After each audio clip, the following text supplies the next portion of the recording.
Des médecins spécialistes de Québec et de Chaudière-Appalaches n'ont pas vu leurs privilèges renouvelés avec l'hôpital de l'Apocatière. Ces cardiologues, orthopédistes et bientôt pneumologues ne pourront donc plus offrir de soins chez nous. De plus, une pénurie de radiologistes de l'hôpital de Rivière-du-Loup entraîne des visites beaucoup moins fréquentes dans notre milieu. Nous sommes témoins d'une diminution de services offerts dans notre hôpital. Les orthopédistes de Rivière-du-Loup viennent moins régulièrement que les orthopédistes de Montmagny pouvaient venir.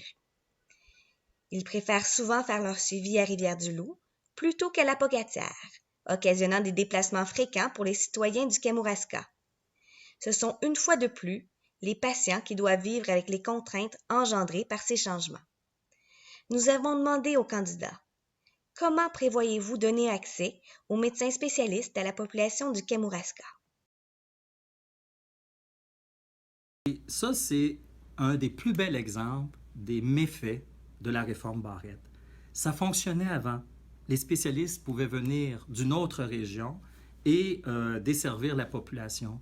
C'était quoi le problème avant pour qu'on mette des frontières au niveau des régions? Celle-là, je ne l'ai jamais compris, je vous avoue. Donc, évidemment, éliminer cette mesure-là. Ils ont commencé à le réaliser avec la récente entente sur les anesthésiologistes qui permettent à certains spécialistes de Sherbrooke, exemple, de venir ici exercer à l'Apocatière. Mais pour les autres disciplines, il faut que ça soit aussi possible. Sinon, écoutez, c'est comme dire un spécialiste à l'Apocatière ne peut pas exercer à Montmagny.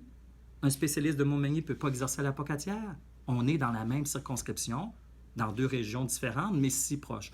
Pour moi, c'est de la folie et il faut tout simplement abolir cette règle-là.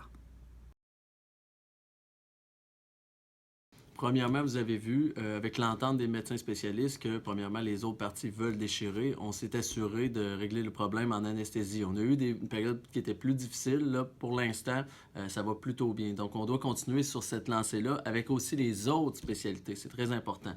Au fond, ce qu'on veut, c'est que peu importe le médecin spécialiste vienne de où, on veut qu'ils viennent ici. C'est plutôt ça l'important. Et on veut que les citoyens aient accès aux mêmes services qu'il y avait, que nos soins soient ici. Ça, c'est indéniable. On doit encore faire des efforts comme on a fait pour s'assurer que notre couverture est identique à ce qu'on a depuis toujours. Premièrement, encore là, avec une décentralisation, on permet une meilleure gestion locale, comme ça se faisait avant. On est à l'extrémité de la région du Bas-Saint-Laurent, collé sur une autre région. Là, en appliquant des règles mur à mur, c'est pas possible des fois de faire des ententes qui sont plus particulières. Donc, en ayant une gestion plus locale, ça permettrait ça.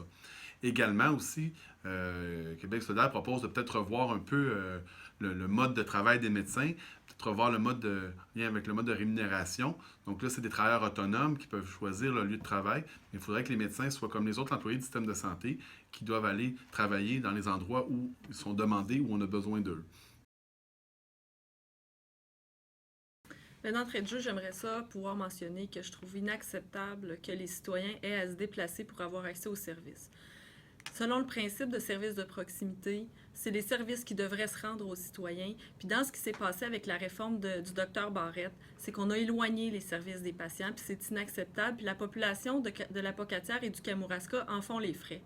Fait que nous, à la CAQ, on veut éviter les découvertures de services comme on a connu ici dans les dernières années. Pour y arriver, ce qu'on propose, c'est qu'on continue l'arrimage avec le programme entre l'hôpital Notre-Dame de Fatima et les étudiants de l'Université de Sherbrooke pour combler les postes en anesthésiologie.